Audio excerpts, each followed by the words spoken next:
Muy buenas noches, interrumpimos programación para ver el detalle de lo que está sucediendo en Ucrania y novedades importantes. Por un lado, Rusia ahora amenaza también a Finlandia y a Suecia con emprender represalias en el caso de su entrada en la OTAN. Fíjense lo que acaba de decir la portavoz del gobierno ruso.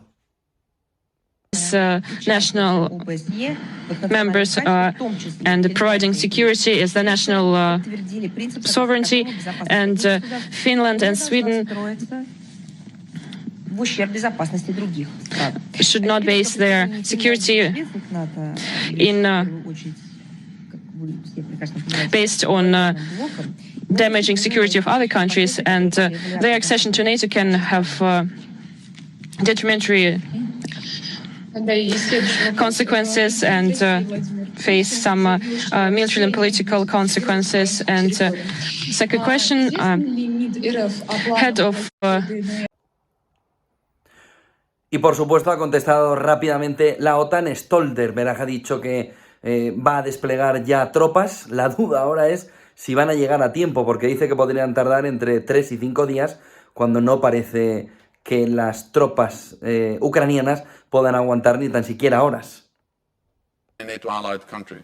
We have a defensive presence in the east. We are increasing our presence not to provoke a conflict but to prevent the conflict.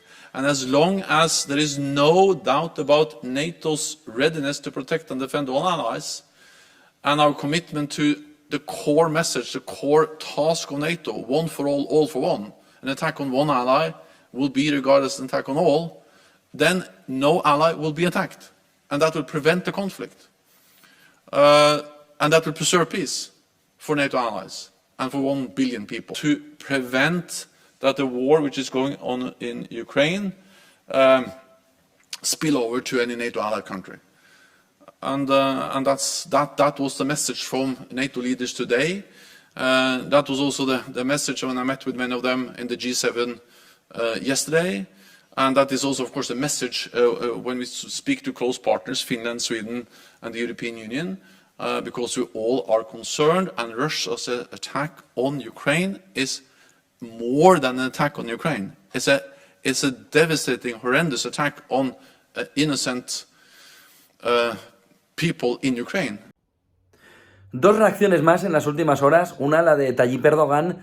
Dice que si Occidente quería hacer algo en Ucrania, quizá debía haber empleado otras técnicas, otras prácticas para poder haber tenido más éxito con Rusia. The spokesperson of our party is speaking very clearly.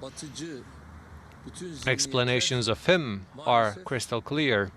Both the European Union and the Western states didn't present a clear stance. They only give recommendations to the Ukraine, but through recommendations it's not possible to reach anywhere. What did you do so far? Or did you take any concrete steps? When we take a look at that, we don't see any concrete steps taken by the Western states. So hopefully we will discuss what kind of steps can be taken in today's NATO summit. Otherwise, condemning again and again and giving recommendations to the Ukraine shouldn't turn into a comedy. So unfortunately, the West continues with giving recommendations only, and I hope that today's NATO summit will present a much more committed stance,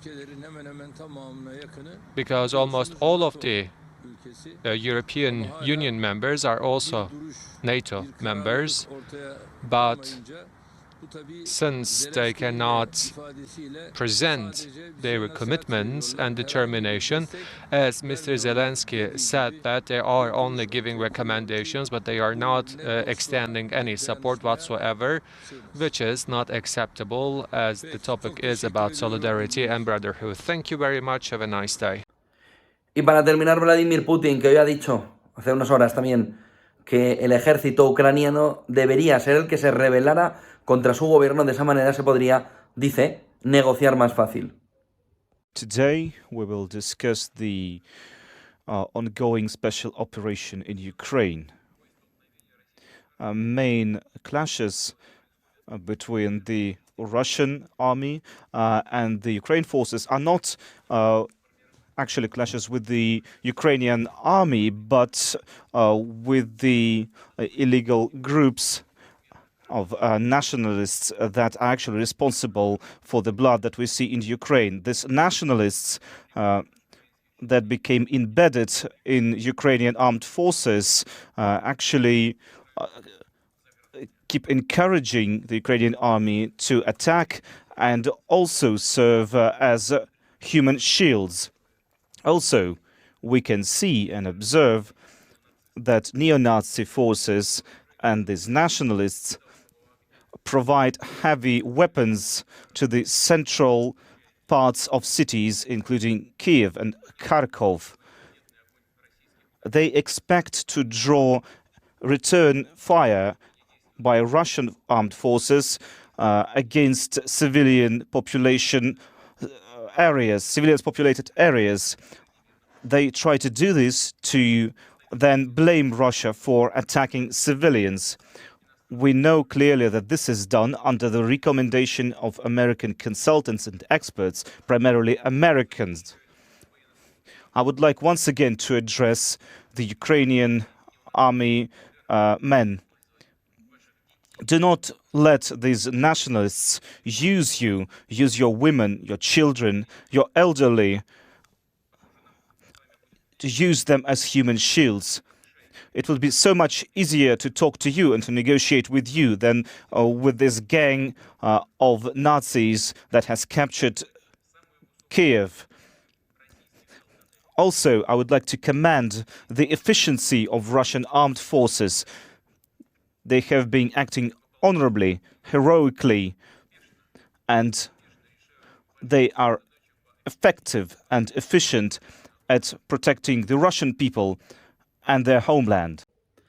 En los mercados, como ven ahí, subidas importantes tanto para el IBEX 35 como para el resto de las plazas europeas, mirando también a esa caída cerca del 2% en el conjunto de la semana. Todo parece indicar que vamos dando pasito a pasito, pero que no se ve el final del conflicto en Ucrania, aunque parecía que iba a ser rápido. Ahora mismo la situación está bastante estancada. Vamos a ver cómo avanza en las próximas horas.